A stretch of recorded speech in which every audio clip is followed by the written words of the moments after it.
Hi guys, and welcome to another episode of Kabir Considers.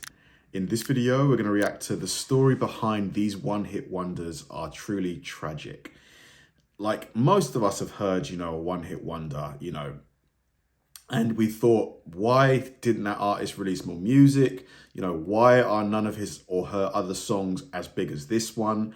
And usually I just think maybe their other songs just weren't as good. Or maybe the label they were signed to for some reason decided to cut them or something.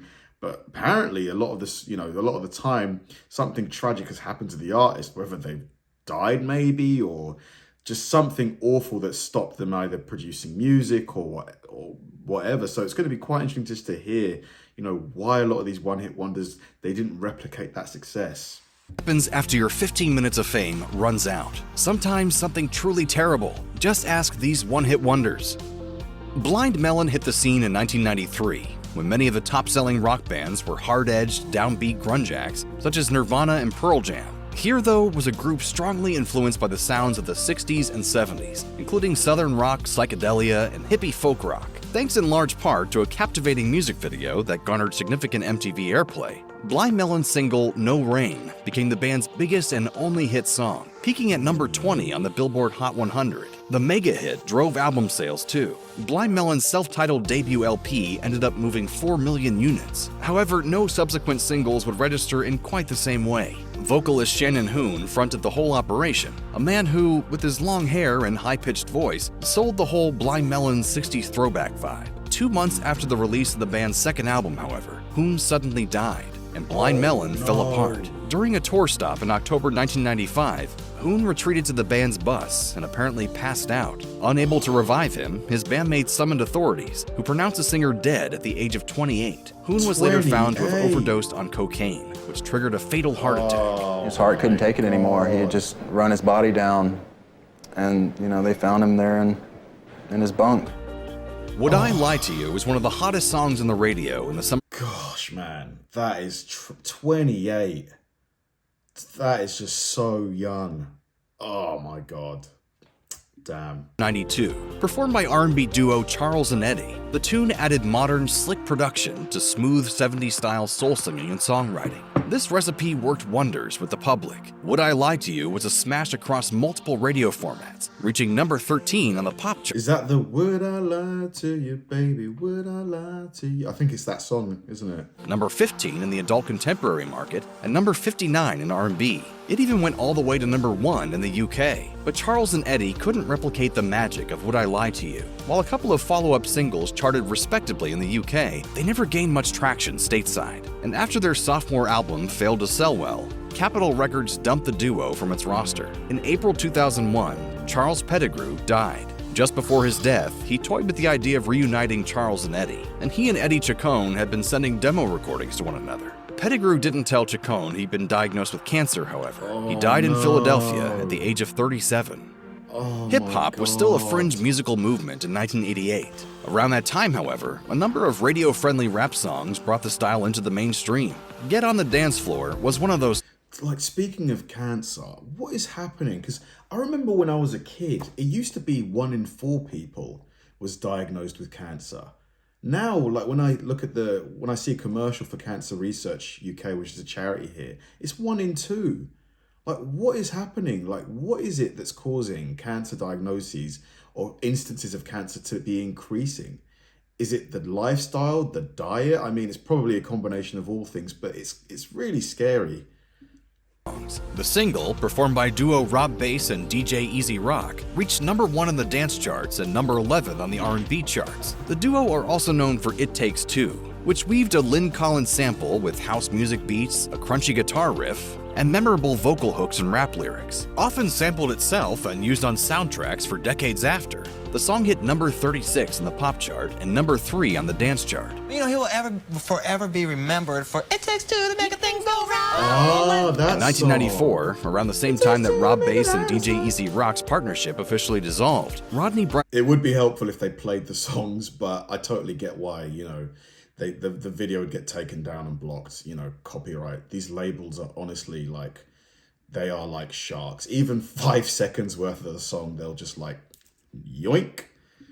health began to decline. He had previously been diagnosed with diabetes, and he struggled to follow a diet that would prevent further complications. Rob Bass later told Rolling Stone he would order 2 cheeseburgers, french fries, a cake, and a Diet Coke. His health was pretty much up and down for years. In the beginning, he was taking pills, and then he had to take shots. It escalated as time went. Bryce was hospitalized in 2014. 2 months later, he died from diabetes complications. He was just 46 years old.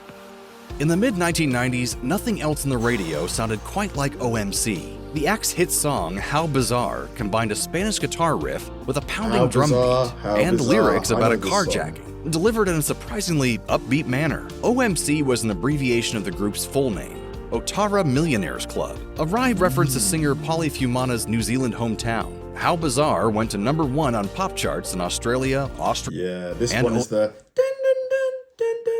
How Bizarre, How Bizarre. Yeah, I know this song.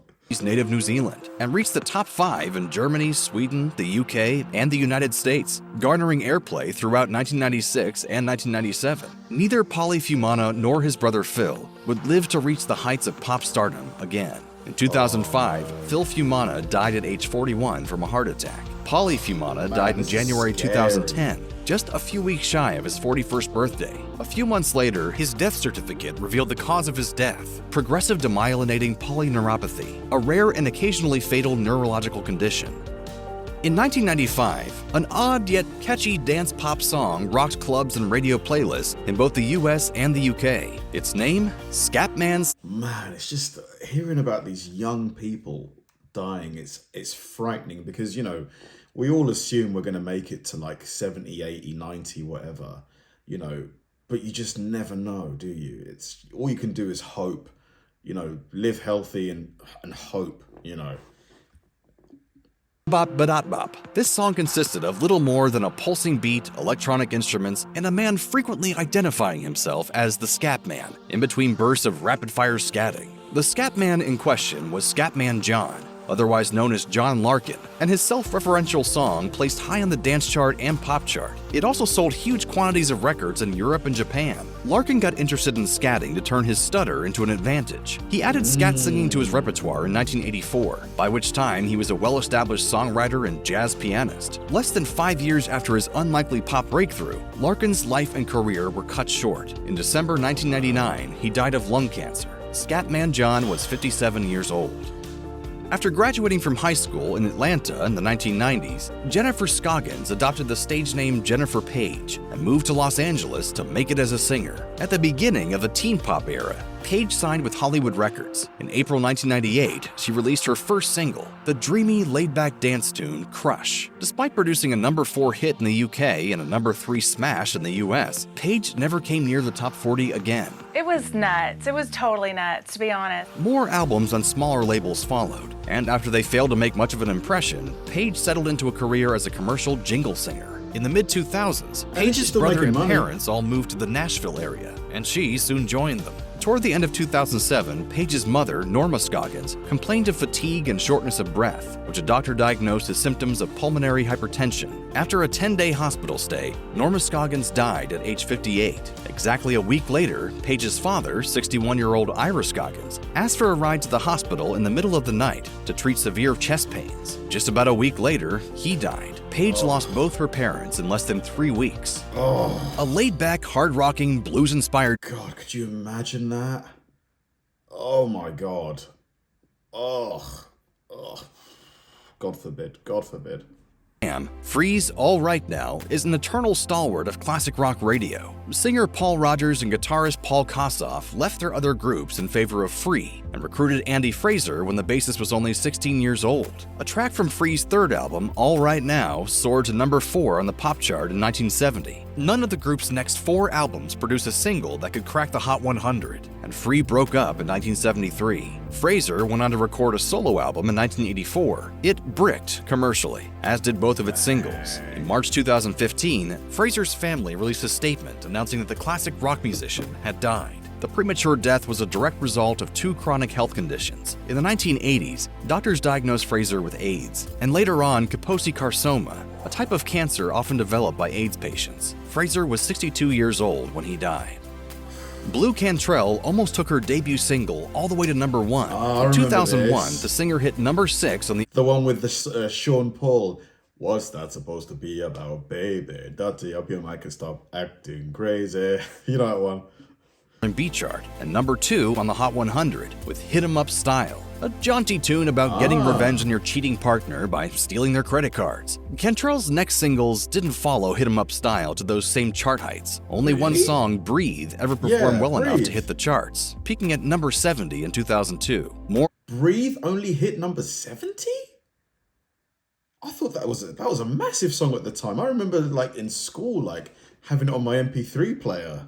A decade later, Cantrell made headlines not for her music, but for a serious health issue. Late one night in September 2014, Cantrell was spotted walking down the middle of the street in Santa Monica, California, evidently experiencing mental health issues. Witnesses say the singer repeatedly shouted that an unknown party had dosed her with poisonous gas. Police were summoned, to whom Cantrell explained that she was a famous celebrity and a one-hit wonder. Authorities escorted Cantrell to a medical facility for a psychological checkup. She has since remained very much out of the limelight. Okay. Counteracting the alive. psychedelic rock of the late 1960s, Tiny Tim specialized in old vaudeville and 1920s songs, delivered in a shaky falsetto with awkward ukulele strumming. That's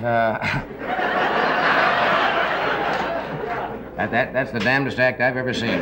Born Herbert Corey, the artist known as Tiny Tim was best known for his thick makeup, unfashionable suits, and unkempt hair. He played regularly at the hip New York club known as The Scene, which led to TV spots, and a champion in Peter, Paul and Mary's Peter Yarrow, who got him a deal at Reprise Records. The 1968 LP God Bless Tiny Tim sold 200,000 units and spawned the number 17 hit single Tiptoe Through the Tulips, a cover of a song from 1929. I mean, when they used to sell that many units back in the day, like how much would the artist see from that? Because I know that they get advances, which then have to be recouped by the label. Like, do they make any money from those sales? Like, because now most people make money, I guess, from streaming and live shows. But do they actually, if you sell a CD or someone buys a song, an MP3 or whatever, do they make money anymore? I guess people don't even buy songs anymore. They just stream them. 15 minutes of fame, Tiny Tim married a teenage fan named Miss Vicky on The Tonight Show, giving the program record ratings. How do you feel? Well, I really feel great. Two more albums quickly followed, but they sold poorly, and by 1970, Tiny Tim's novelty had worn off for most of the American public. During a set at a Massachusetts ukulele festival in September 1996, Tiny Tim suffered a heart attack and fell off the stage. Following an 11-day hospitalization, Tiny Tim returned to performing, and in December 1996, participated in a benefit concert in Minneapolis. During Tiptoe Through the Tulips, he cut himself off, claiming he felt sick. As his wife tried to guide him to a chair, he fainted. Tiny Tim was rushed to a nearby hospital, where he was declared dead from a cardiac arrest. The singer was 64. In 1963, a song about a 12th century saint named Dominic, sung entirely in French by a Belgian nun, went all the way to number 1. Janine Decker, a member of a Fisherman monastery, released an album of religious songs after being noticed by Philips Records. In particular, the song Dominique hit big in the US, where the singer was marketed as the singing nun. Deckers appeared on The Ed Sullivan Show in 1964. Her album went to number 1, and Debbie Reynolds even portrayed her in the 1966 biopic The Singing Nun. That same year, Deckers left her convent after suffering a crisis of faith. In 1978, over a decade later, she announced that she owed the Belgian government $126,000 in back taxes on her recording career, which she couldn't pay because she'd given everything to her religious order. In 1985, police discovered Decker's body in her home, alongside that of her singing partner, Annie Pescher. They were later ruled to have died by suicide.